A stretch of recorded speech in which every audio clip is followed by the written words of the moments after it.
Good morning, and welcome to episode 6 of the Ericka Redic Show. 3 years ago, the week of Valentine's Day, 18-year-old Jack Sawyer was charged with attempted murder in connection with a planned mass shooting at Rutland County's Fairhaven Union High School. Vermonters were horrified when one of our high schools was nearly the victim of another mass shooting of children. The Vermont Legislature reacted swiftly to draft legislation that included controversial firearms restrictions. Lawmakers and Governor Scott agreed that in the aftermath of the Fairhaven scare, that nothing was more important than the safety and well-being of our children. And 3 years later, that sentiment is still true, which may explain the backlash against Senate Bill 63, calling for a prohibition of school resource officers. It bars all Vermont public school SROs, the armed, well-trained police officers who are the first line of defense against all acts of violence in our schools, whether it's breaking up testosterone-fueled shoving matches or stopping every parent's nightmare, a school shooting. The sponsors of S63 say the presence of school resource officers contributes to what they call the school-to-prison pipeline. They say schools with SROs see too many student arrests and that too many of the arrestees are minorities. For good measure, the Senate is also considering another bill, S16. That questions whether minority students should be subjected to suspension or expulsion for bad behavior or criminal behavior of any kind. It seems as though some of our senators don't want to expel lawbreakers, but rather those charged with upholding it. There's even another bill by anti-gun czar Phil Baruth of Chittenden County, which would prevent off-duty police officers from carrying their firearms on school property. Last week, 2 Rutland County senators decided enough was enough. Senator Josh Terenzini and Brian Collmore and 5 other Republicans co-sponsored Bill S76. This bill not only keeps school resource officers, but would create a fund to the tune of $1 million for training of SROs, which we keep hearing is the main call to bridge the gap between law enforcement and the community. I'm joined today by Senator Terenzini to tell us more about the bill. Senator, thank you for coming on the show. Thank you, Ericka, for having me. Nice to be with you today. Yeah. So tell me, Senator, there seem to be a lot of bills this session that relate to school discipline, police, and public safety. Why did you think S76 was so important to submit to the legislature for consideration? Well, S76, Ericka, is in our mind, good policy and a good bill in general. But S76 was really born out of necessity to counterbalance a bill that was introduced several weeks earlier, S63, which calls for the prohibition of school resource officers in the state of Vermont.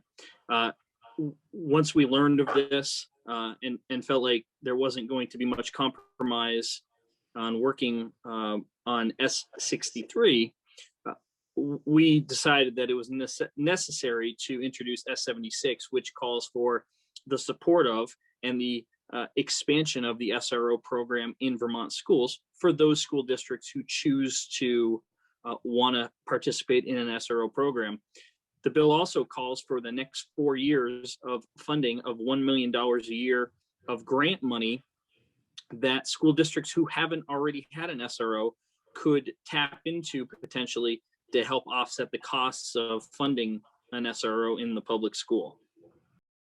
Now, given Vermont's experience with having to address a school shooter, with having disciplinary issues, real crime happening in some of our schools, do you have an idea of why the senators who proposed Bill S63 believe that getting rid of school resource officers is a net gain?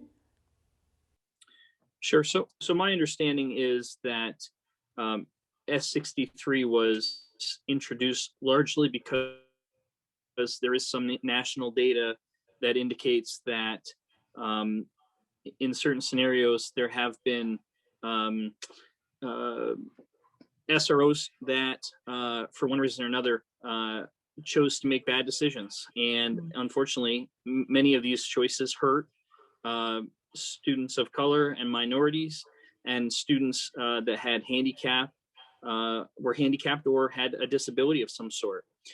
I believe that S63 is calling for the removal of SROs largely because of that. But my response to that originally to some of the authors of that bill was, let's admit that the SRO program isn't perfect nationwide, and let's put in some protections into the Vermont SRO program to give better training to our SROs, to make sure that that SRO in that school is the right person for the job. Police chiefs will tell you that not every police officer is cut out to be an SRO. You sort of have to be wired to want to work with children and high school students. So I wanted to improve upon the SRO program, not eliminate it like S63 is calling for. Ericka, S76 calls for example, 40 hours of annual implicit bias and restorative justice training, adolescent development training, and other areas of specialty that we feel that SROs in schools in Vermont should have to go through. No child in a Vermont school from kindergarten all the way through 12th grade should feel unwelcomed or wanted or feel like they aren't appreciated and respected by the SRO. Yeah, and But part of the the community. and part of right, exactly. But the stakes are too high in our mind, Ericka, to remove law enforcement from our schools, especially here in Rutland County, where 3 years ago, this past month, the Fairhaven community experienced a near mass casualty event.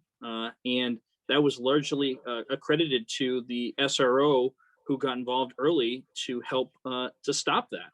So, Ericka, there's too much on the line to remove law enforcement from our schools altogether. We want to improve on the program and offer schools who want it the opportunity to have it. And isn't that what many folks are actually asking for?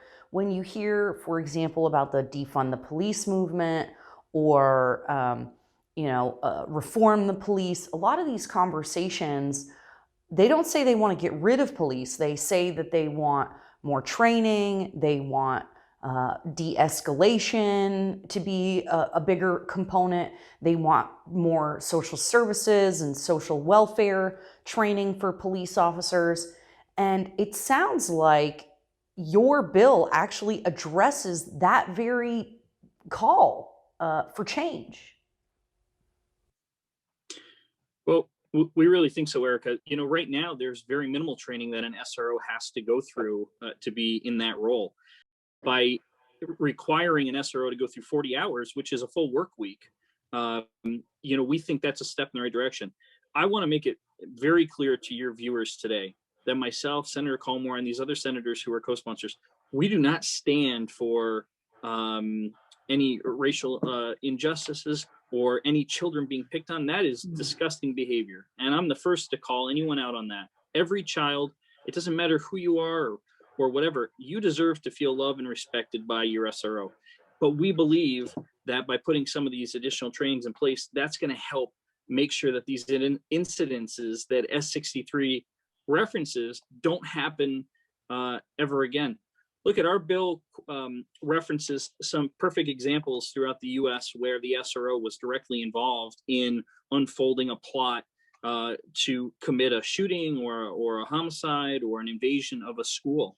And Vermont, we a lot of times are protected by our rural communities, and we don't see a lot of the problems that you see across the country. But we cannot turn a blind eye to the fact that evil does exist, even here in Vermont. And our children and faculty and staff of our schools, they deserve the protection of one of Vermont's best trained police officers in the SRO program.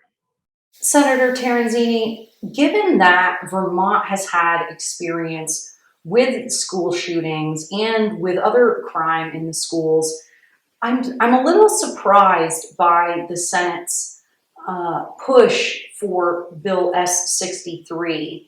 And when I talk to teachers, administrators, and students, they tell me they don't support S63, they support S76. So it just confuses me. Do you know if S63 came from a push from the community or if it came from activist groups? I wouldn't want to speculate, Erica, as to where it's coming from. I don't know specifically. I think that the author and co-sponsors of S63 have in their minds good intentions, but we believe that the ones that are part of S76 believe that S63 misses the mark when it comes to school safety and security, and that's all. There's 30 senators under the Golden Dome, all with different ideas and beliefs and opinions, and I love to find compromise and seek collaboration, and that's originally what I wanted to do a month ago when I first learned of S63 was to hey, let's, instead of destroy the SRO program and disband it, let's recognize that it's not perfect, and let's put some of these stopgaps in place and checks and balances to make the program better and more inclusive and make it more of a 2021 model. Well, that seems like a fair and measured response, Senator. Is there anything else you want to share with our viewers to just make sure they understand about either one of these bills? Well, it's pretty neat. I wanted to thank the City Council of Barrie and the mayor there. They recently voted to support SROs in our schools without coming out and saying they supported S76. I thought it was a really great sign that they actually drafted a resolution to show support for SROs in our school districts. And my bill, our bill does not call or mandate that every school has to have an SRO, but we want to have local control, local decisions made, because what's good for your town might be different for my town and vice versa. So let's let the school districts, teachers and parents and local PDs decide if the SRO program is best for your school district.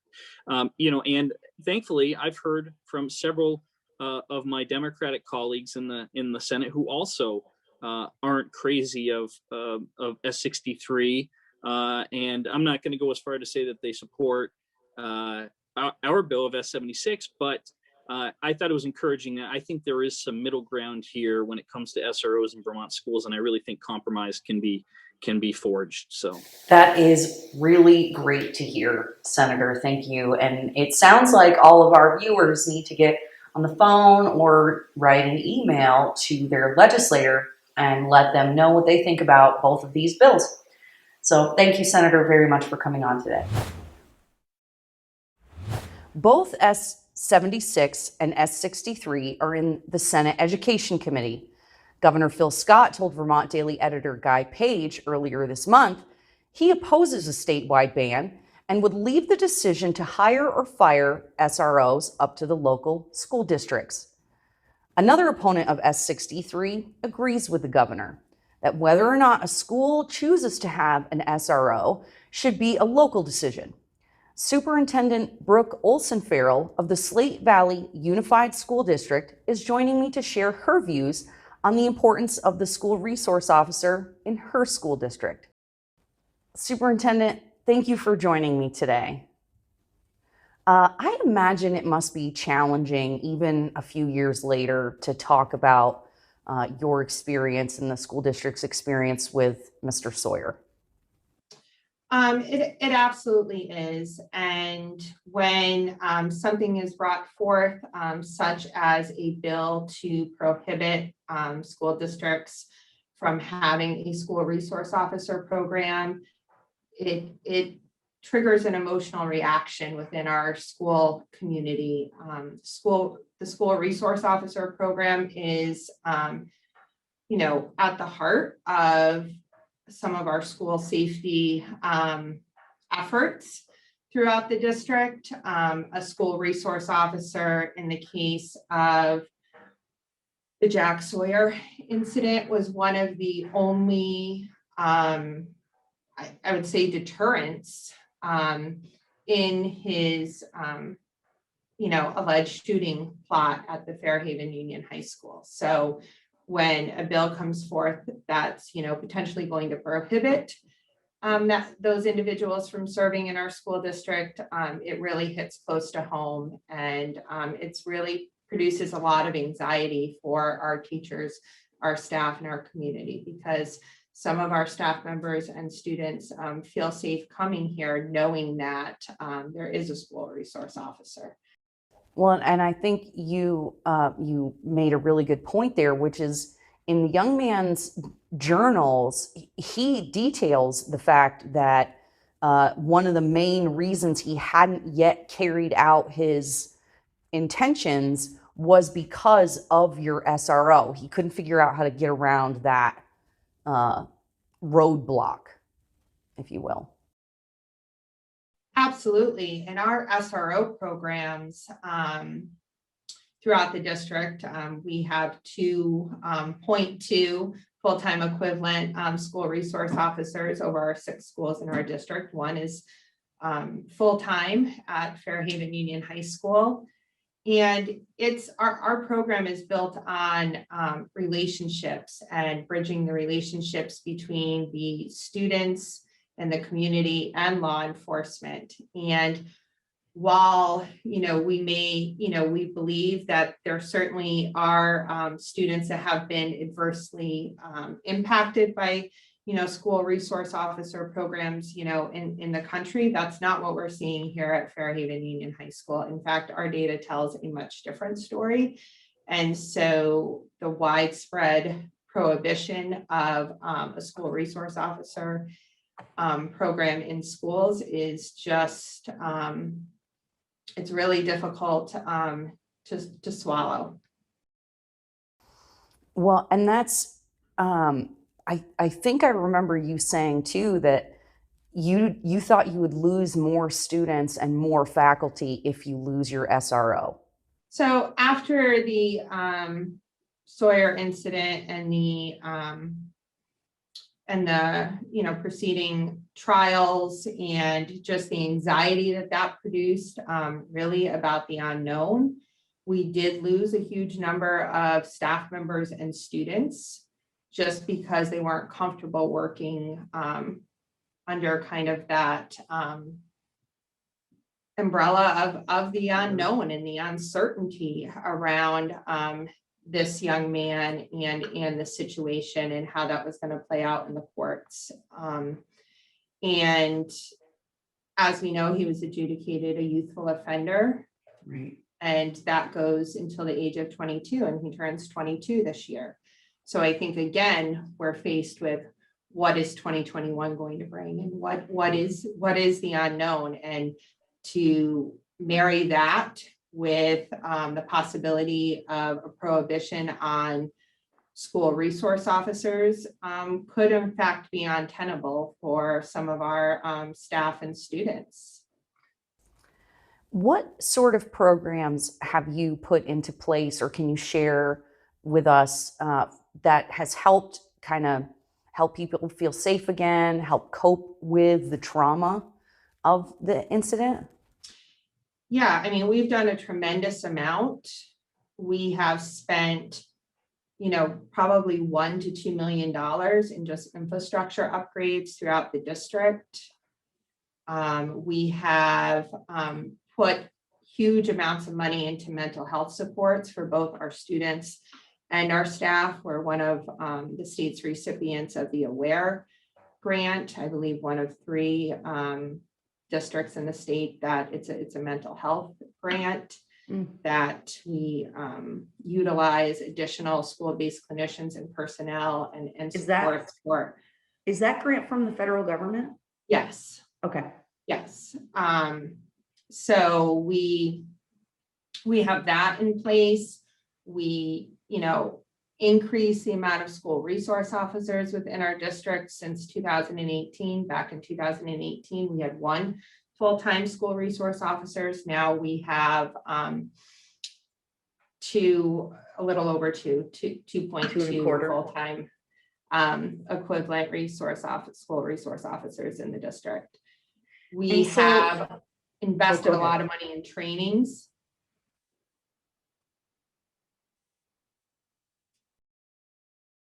Got it. Excellent. So one of the things that I read in S63 that I was hoping you could address for us, there's a specific commentary on school resource officers where they say it contributes to a school to prison pipeline. Have you found that to be true in your school district? Absolutely not in our district. We've had 0 arrests of students.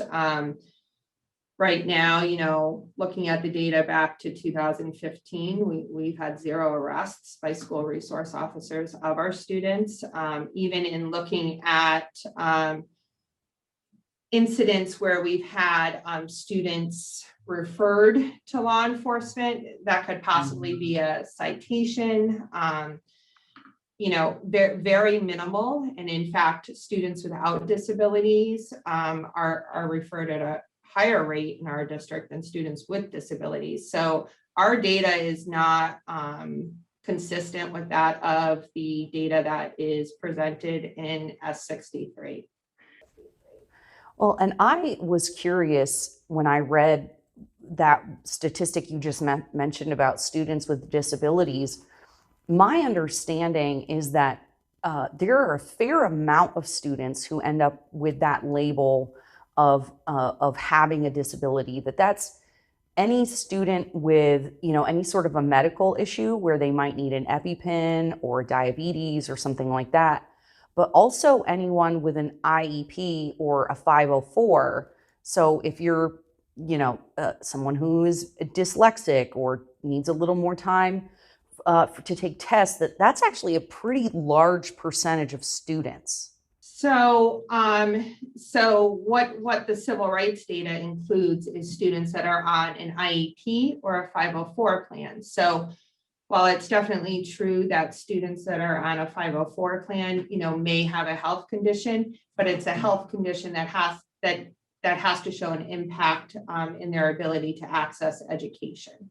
So, yes, you could have, somebody with asthma on a 504 plan, but again, there has to be a significant impact to their access to education with that health condition. Okay. Now, 25% of our students at the high school are either on a 504 plan or an IEP. Got interesting. it. And interesting. So even go ahead. I was going to say, and we have other plans such as EST and health plans specifically. So about 40% of our students at the high school are on some type of plan, but for the civil rights data collection, which is referred to in S63, they're just talking about students that are on IEPs or 504s. And for us, that's 25%. Okay. 25. Well, 25% is still, that's a quarter of the school district. That's a lot. It's a large pool of students that they would be citing getting in trouble, I guess. Well, or having. I mean, it's a large portion of our students that are in that category.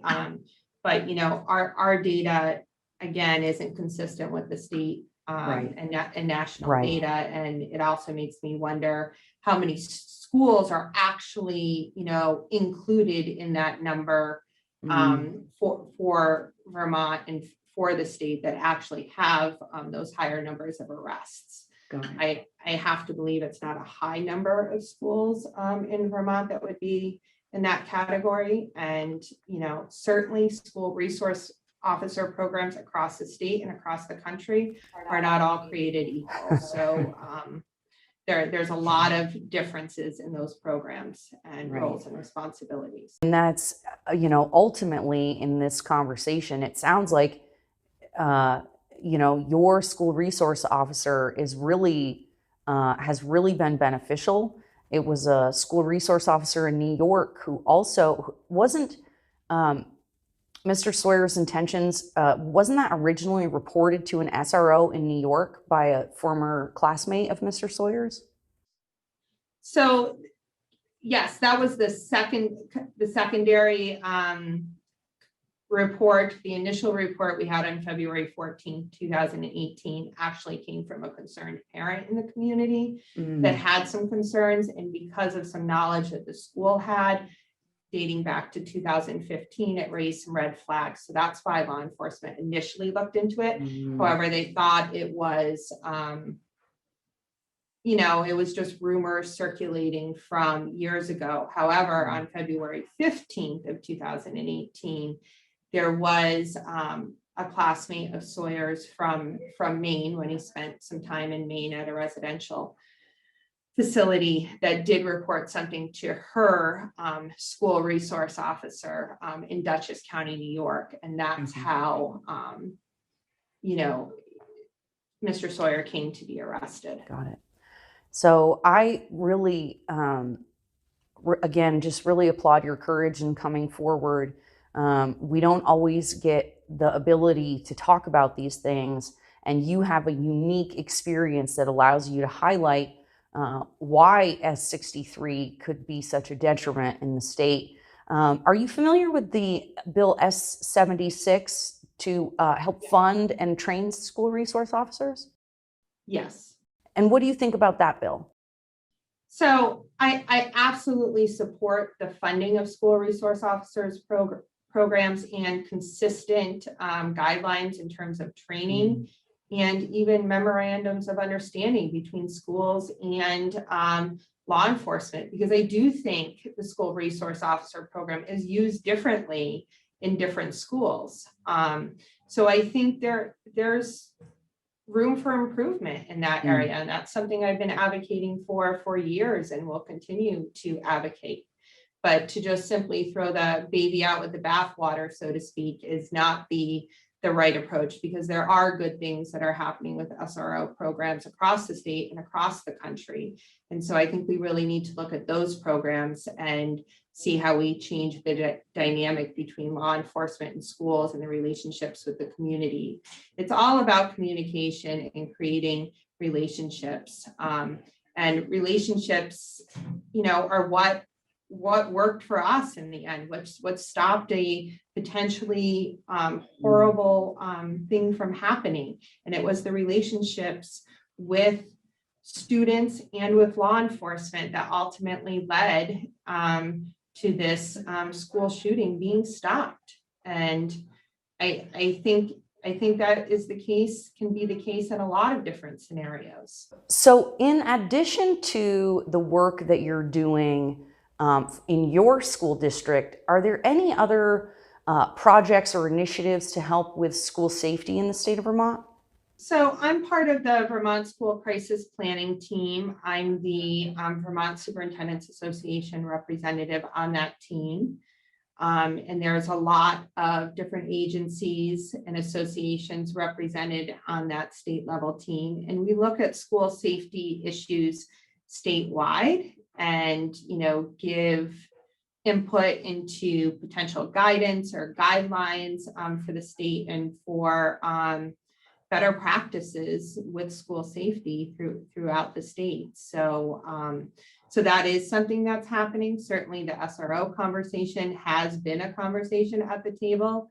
I think, I can't speak for everyone on the team. My position would be that schools, it ought to be left to a local decision. Schools should have choice in that matter, depending on the context in their communities. I agree. Thank you so much, Superintendent. We so appreciate having you on today. Thank you. Before we heard from Superintendent Olson-Farrell or Senator Terenzini, we couldn't get anyone to come on the show to be a guest to talk more about either one of these bills. And it was very frustrating and almost became the story. The story almost was why no one will tell the truth and talk about what we're really dealing with. So to talk about that a little bit, to talk about why it's so hard to get people to come on and share their experience, I've asked Guy Page, Vermont Daily editor and our State House correspondent here at the Ericka Redic Show, to talk more about his experience with running into roadblocks getting people to call to be witnesses. In preparing to bring this story to our viewers, Guy Page and I had a heck of a time finding folks who were willing to have a conversation with us and share their experience, either why they were for or against S76 or S63. And so I really wanted to bring Guy on the program today to talk a little bit about why it can be so hard to get people to have a conversation about these really challenging subjects when they are so important to how we process and move forward as a community. So I'm really grateful. Guy Page, Vermont Daily editor and our State House correspondent. Guy Page, thank you for joining me today. Glad to be here, Ericka. So is it normal in your experience to have this hard of a time finding even the sponsors of bills to be willing to speak about what the bill is, what it stands for, what they're doing? Yes, it is. And first of all, I commend all the people who did come on and do interviews. It takes a lot of time and energy to do that. Yeah. But I have noticed in my 40 years or whatever as a reporter that anytime you ask people to talk about the question of race and also of troubled young children and the two together, it's a difficult conversation to have. No one wants to be accused of being a racist. No one even wants to expose themselves to that. There's a lot of professional credibility and possible criticism on the line. So sure, there is definitely some pushback on that.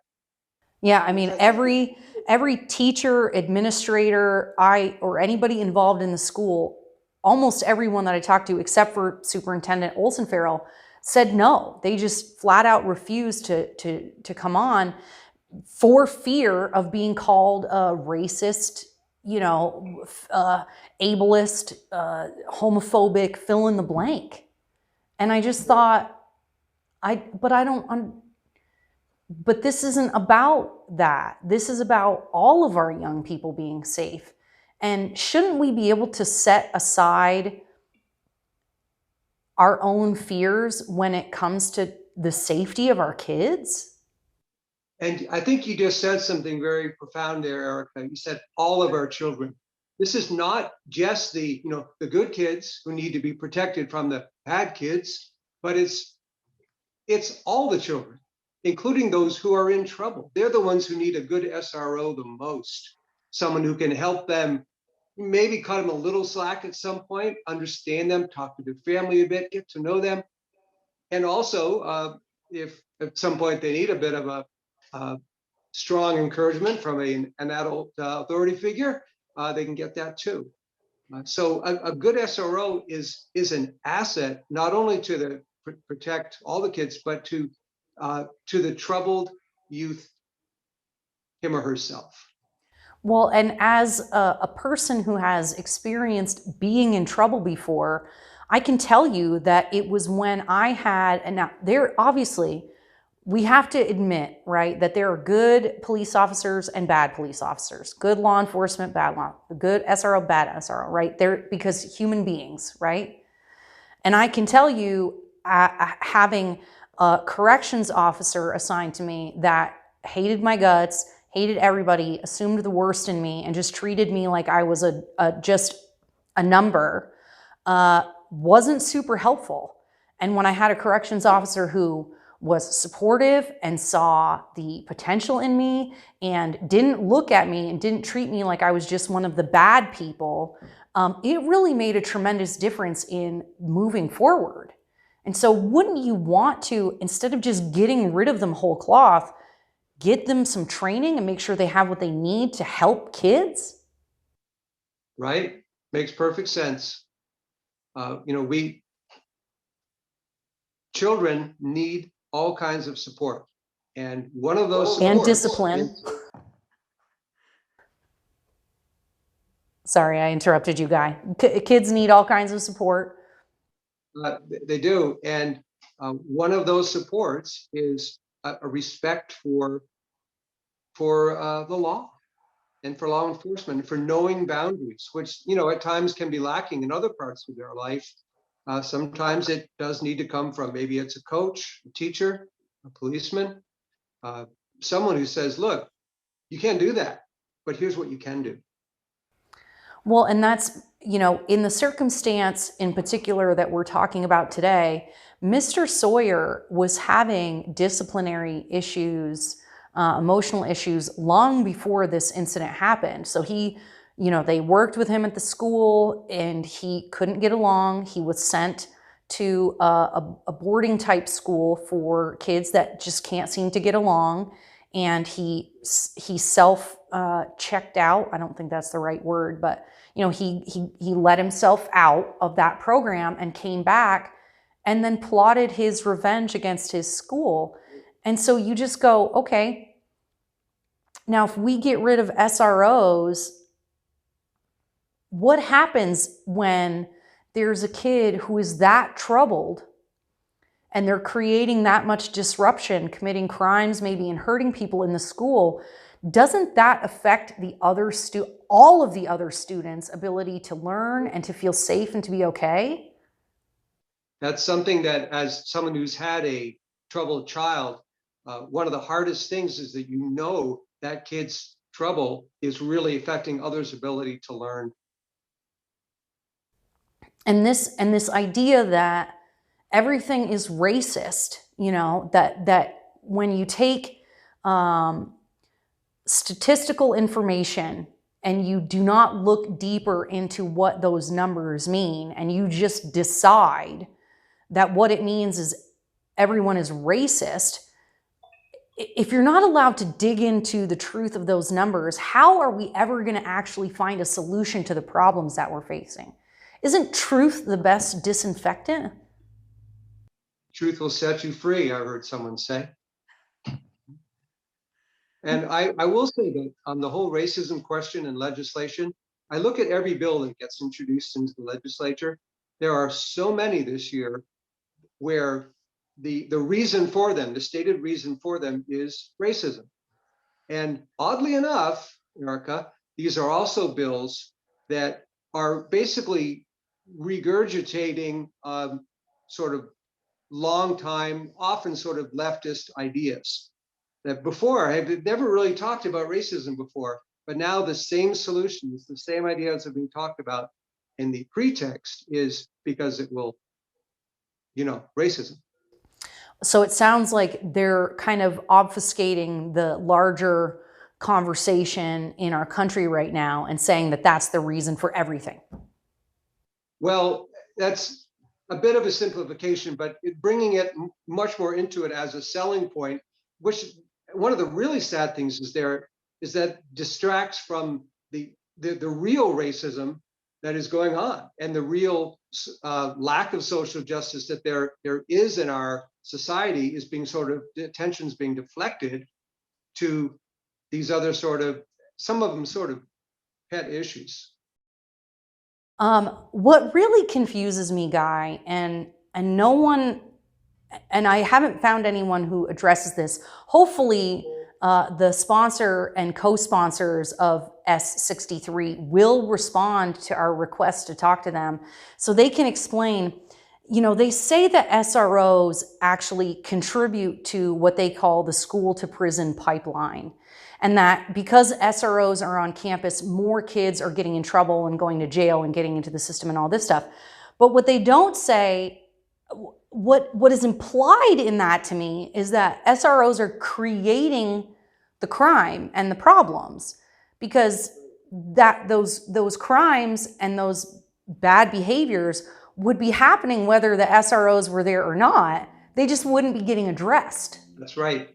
That's right. And I suspect a lot of that nationally is in areas that have a high gang presence, where you have a lot of youth gang activity, where there probably is something like a school to prison pipeline. I'm not sure that that really pertains here in Vermont. We have a very small section of youth who are in custody. There's no big juvie hall. There used to be a facility, and now they're downscaling all of them. So again, that's another case of Vermont trying to solve a national problem that maybe doesn't particularly apply to. Well, I suppose they're saying that for whatever reason, most of it, I'm sure, cultural and a relic of slavery and Jim Crow and systemic racism, that these problems exist, and we're trying to put an end to them. I don't know that basically lowering the bar for a crime and pulling away the police is the solution. I mean, we all want all Americans to be law-abiding. As usual, providing insight and highlighting things that are important. Thank you very much, Guy. So if you have an opinion on S76 or S63 or any other bill that might affect you and your family and your community, go to VermontDailyChronicle.com and visit the Media Legislator contact page. There you will find the email address for all your representatives and senators separated by county. In closing, you might think that your voice doesn't matter. Many Vermonters, including this one, often feel disenfranchised and unheard by our elected officials.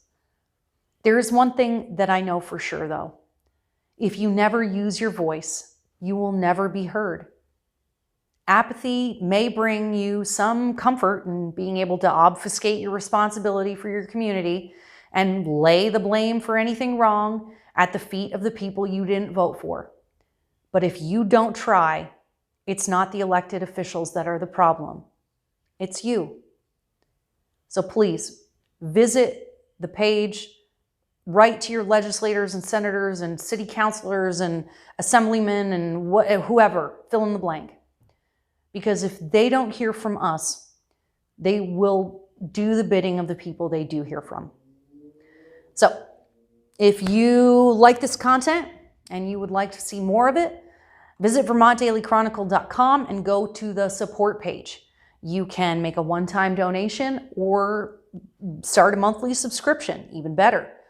And also, if you're watching this on YouTube or Facebook, go ahead and smash that like button and subscribe, because the more engagement that we get from our viewers and listeners, the more we're able to spread our message. So like, share, and subscribe, donate, all that good stuff, and we'll see you next week.